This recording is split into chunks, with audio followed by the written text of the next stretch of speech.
Boss Kaguro. So, ayan, dahil ginanahan ako kanina pagkatapos na mag-jogging.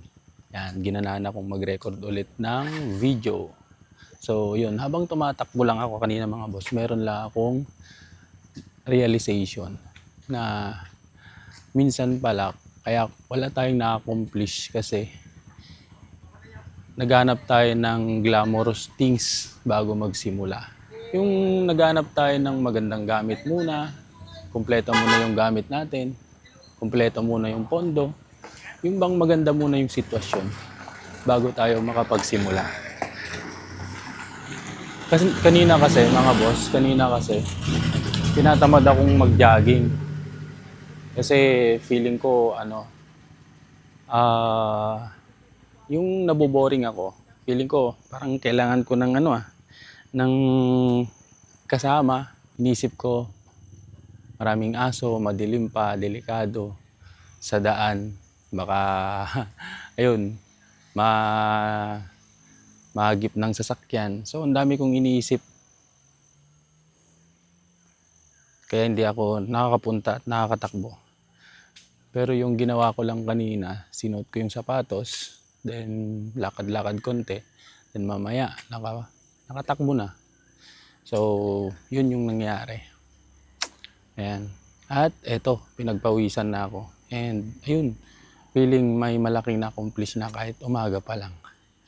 Ayan. So, maraming beses na ganun yung nangyari sa akin. Nung nagsimula ko ng negosyo, feeling ko kailangan ko ng ganito. Pang pondo. Nung nagsimula ko ng business, feeling ko kailangan ko ng ito. Yung mga yan, kubo. Yan. Kaya ang ginawa ko, humiram at bumili. Pero hindi siya naging big factor para maging successful yung business. Kumbaga, para sa akin, naging palamuti lang siya. And ngayon, at close ko itong negosyo na to, nasasayangan ako. Kasi hindi nagagamit. Sabi ko sa sarili ko, sana hindi na lang ako bumili nun. Ayun. So marami pa akong gamit na binili na ngayon hindi ko na siya nagagamit. Ngayon tumigil na kami sa business. Ayan, kaya sayang lang. Ayan, so siguro bentang bentang palugi. Kaya ayun, kapag may gusto tayong simulan, may gusto tayong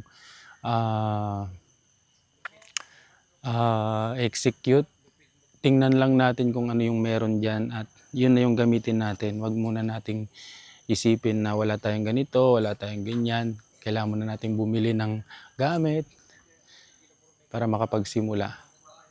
Minsan pag ginawa mo yun, pag hindi naging successful yung execute mo, nagiging pabigat na yung mga yan. So, ang number one lang na isipin natin is yung makapagsimula na kahit kung ano lang yung meron tayo. So yan, maging sa pagpapawis, pagninegosyo, sa kahit anong bagay, maraming resistance bago makapag-execute. Pero lahat ng mga yan is alibay lang. Alibay, leeway, para lang di tayo gumalaw, umaksyon. Yan. So yun, kalabang kasi natin dito yung hindi tayo makapag-execute dahil sa dami-dami nating iniisip na kailangan. Ayan.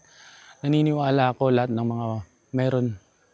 mga gusto nating execute, mga gusto nating simulan, lahat ng mga bagay na kailangan natin ay nasa atin na mismo. So, yung utak lang natin yung pumipigil. Kaya ngayon at alam mo na, ayan, sama-sama tayong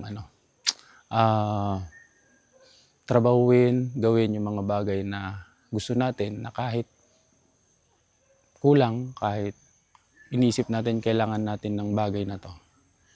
Ayan.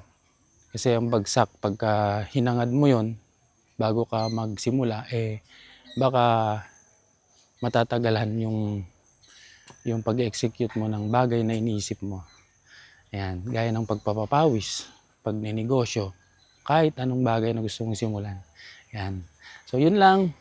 Good morning muli. Ako si Christopher Orbilio, teacher na vlogger na mayroong 100 follower. Kaya follow mo na rin yung aking page para madagdagan naman yung aking subscriber. Bye-bye!